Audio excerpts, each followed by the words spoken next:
Hey guys, what's going on? In today's video, we're gonna run through exactly how to get out of the spam filter. Now, a lot of brands don't even know that they're actually in the spam folder in the first place, and if they do, they have no idea how to actually get out of it. So that's what we're gonna run through in today's video today, kind of step by step, exactly what we would do and exactly how to set things up so that you don't end up in there in the first place. So the first thing is that this is really a silent killer. You may actually have this problem before you actually know you have this problem. If emails are landing in spam, it's gonna tank your performance and visibility. You're gonna have open rates that are stuck well below what they should be, so in that 10 to 30% range, and engagement and conversion rates are just not going to be what they really should be overall. So here's the problem. You end up having lower open rates, you have lower click rates across campaigns, which means ultimately you're getting less people into the funnel and you're gonna have less purchases. So you're gonna have weak performance metrics in terms of how much revenue you're actually generating from your campaigns.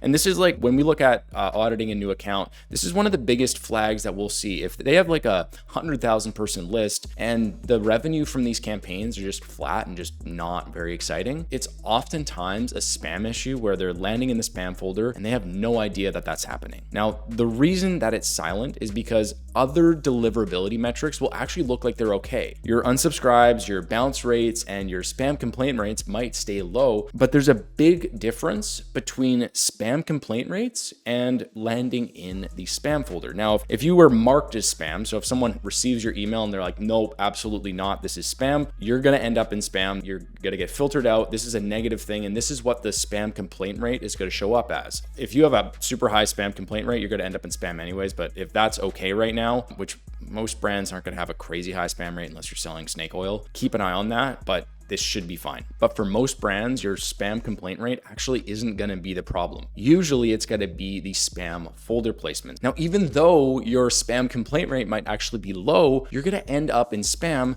because of one of these three reasons. The first is where you're sending from. So this is like your sending infrastructure. I'll go into that in just a minute. The second is what you're sending. And the third is who you're sending to. So the first thing to fix before you fix anything else, before you dive into what you're sending and all of that, the first thing to fix is literally just your infrastructure. If your infrastructure is a total mess and you don't have these three things set up, you're going to have trouble with getting to the inbox in the first place. So the first thing is to set up a branded sending domain. Now, if you're using Klaviyo, this is going to be really easy to set up. If you're not, I'd recommend using Klaviyo, but you should be able to find a step-by-step walkthrough on how to do this exactly for your platform. The second piece is DKIM and SPF. Again, if you're using Klaviyo, this is going to be set up automatically for you. A lot of the main sending providers should do this automatically for you as well, but just double check. And then DMARC is the last one. This is the one that is not actually automatically done for you with Klaviyo, and it's not usually done for you with any other platform either. The only thing you really need to do here is we actually just use a platform. It's called Dmartian. So we'll go in here and we'll go to,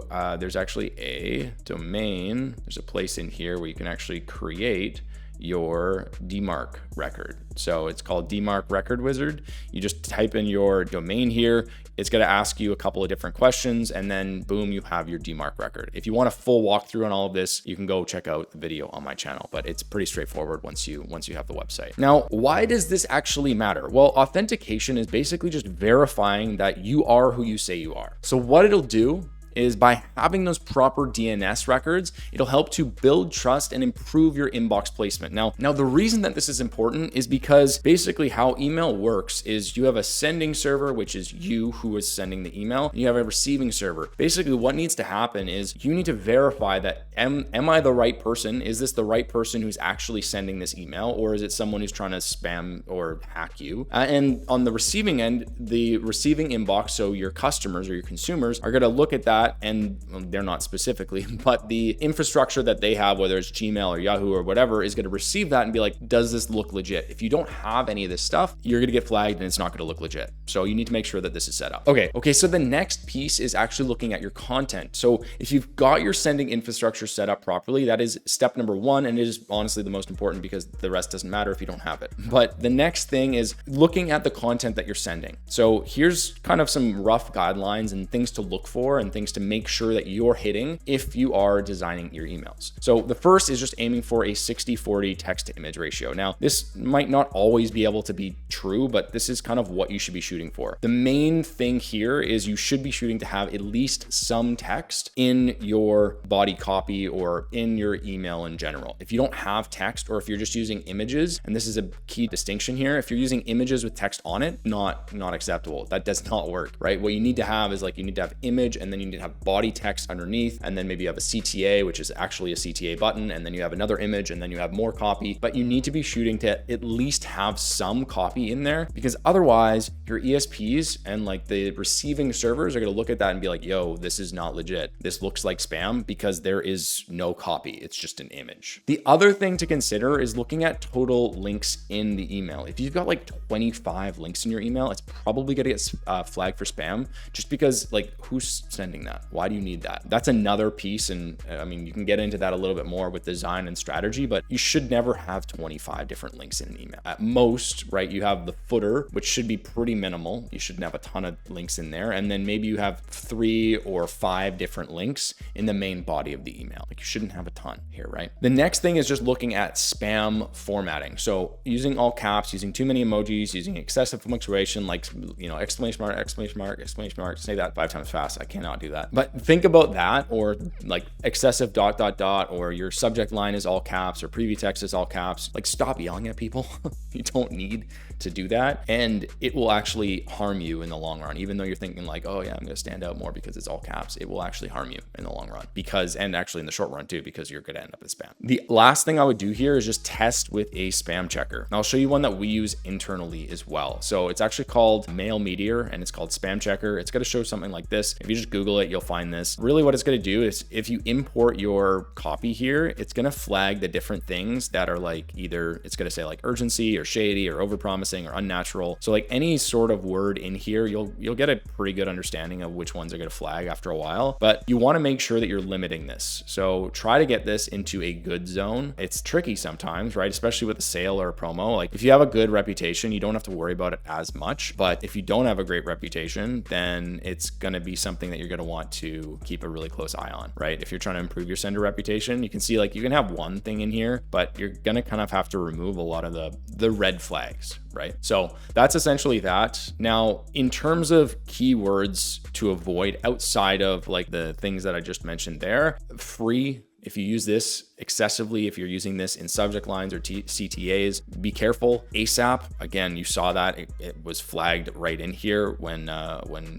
before I edited it out. Money, same thing here. Guarantee, same thing. Click, same thing as well. So all of those things are things to avoid. If you're gonna use it, make sure you're using it like very sparingly, right? So again, I'd recommend running your copy through there, at least at the beginning while you're getting used to it. Okay, so the third piece here is audience segmentation. So we already dealt with where you're sending from, we dealt with what you're sending, and now we're dealing with who you're sending to. This is really, really important too. This, along with content, is one of the biggest things that I see brands mess up on. The infrastructure, usually it's set up, but sometimes it's set up wrong. Again, check that if you haven't already. But this one is where I see most brands mess up on. So the first thing is look at who you're sending to. If you're sending to the entire list, this is not going to go very well. If you have 0 exclusions, this is not going to go very well. The reason that it's not going to go very well is because naturally, especially if you have a list that's growing very quickly, naturally you're going to have people who are either like spam, or their inbox is full, or they just haven't engaged in a really long time, or they're not real humans, or like something else has happened, right? They've dropped off the face of the earth. If any of those things are true, we want to make sure we're not sending to those people, right? If we're sending to those people, what we're telling ESPs and what we're showing ESPs is either we've got a list that is super unengaged, which they're going to be like, yo, how did you get this? Did you buy it? Like, what happened? Or the content that you're sending is super irrelevant and it sucks. Hopefully it's not the latter, but if it is the latter, we've got to change that. If it's the former, then we have to make sure we're segmenting properly. Either way, we actually have to make sure we're segmenting properly, right? So how I would start here is build out a 30-day engaged audience. And what that's gonna look like is it's gonna be a 30-day open or a 30-day click. So it's gonna be anyone who's opened or clicked an email in the last 30 days and who can receive email marketing. So this is gonna be your first segment there. Now, if you've already got that segment, what I would recommend doing is building upon that. So over time, what you can do is you could say, okay, we've got our 30-day and then we've got our 60-day. I'm going to show this in a moment because I'm jumping ahead.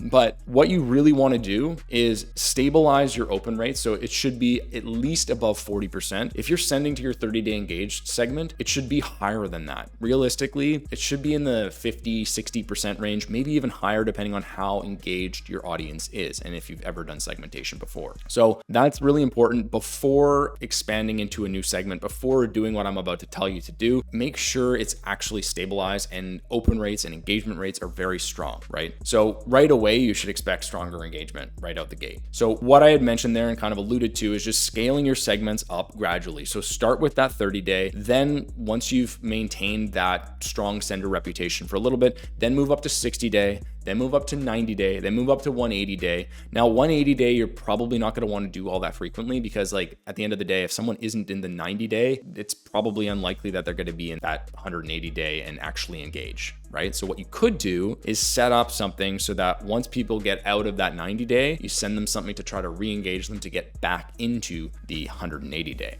or sorry, back into the 90-day. Right? So if they hit day 91, maybe they receive a campaign, and that campaign is like their sole purpose is just to see if we can get them re-engaged, right? So the threshold here, like I mentioned, you should only expand if you're getting 40 to 50% plus open rates. If you're getting 60, 70%, you should expand more. Increase the window gradually. Don't do it like every single send. I would recommend making sure things are stable before you expand, and then pull back if an engagement drops. If you go from like 30-day to 60-day and you went from like 40% to like 15% open rates or 20% open rates even, you're going to want to pull back a little bit, and you're going to want to make sure you're sending those 30-day, like a couple more emails to the 30-day before you expand to 40-day, or sorry, to 60-day. So a couple of things to consider there. Now, the last piece here is just be proactive going forward. So here's two things that you can do to actually make sure that you're not dealing with a lot of spam issues in the future. The first is running a re-engagement campaign. So this is kind of what I mentioned. Run a like re-engagement campaign every 1, 2, 3 months, depending on how quickly your list is growing, to try to win back those people who are inactive. Number 2 is the sunset flow. This is really, really important, and it's the